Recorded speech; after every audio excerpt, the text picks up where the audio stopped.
नमस्कार किसान भाइयों, मेरा नाम सुरेंद्र सिंगाड़ा और आज हम बात करते हैं ज़मीन के अंदर गहरी जुताई के बारे में। जी हाँ किसान भाइयों, जैसा कि हम देख रहे हैं कि लगभग सभी किसानों ने गेहूं की कटाई पूर्ण रूप से कर ली है और सभी किसान लगभग अब खरीफ के सीज़न की तैयारियां करने लगे हैं। तो ऐसे में हम देखते हैं कि मई और जून के महीने में किस तरीके से हम मिट्टी की गहरी जुताई करके अपनी मिट्टी की जो है उपज को और उर्वरा शक्ति को बढ़ा सकते हैं। जी हाँ किसान भाइयों, तो होता क्या है कि यदि हम इन महीनों के अंदर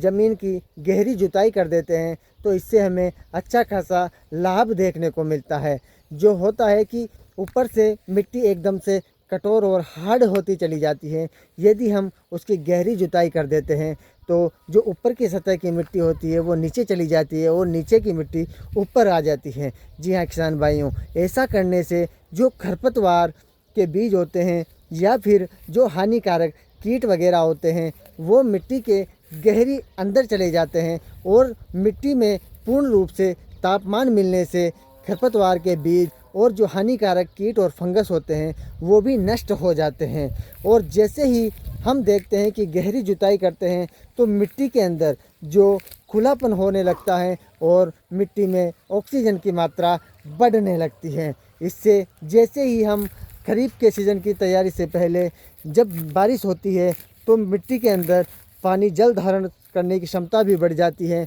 और खरपतवार भी नष्ट हो जाते हैं और हानिकारक कीट भी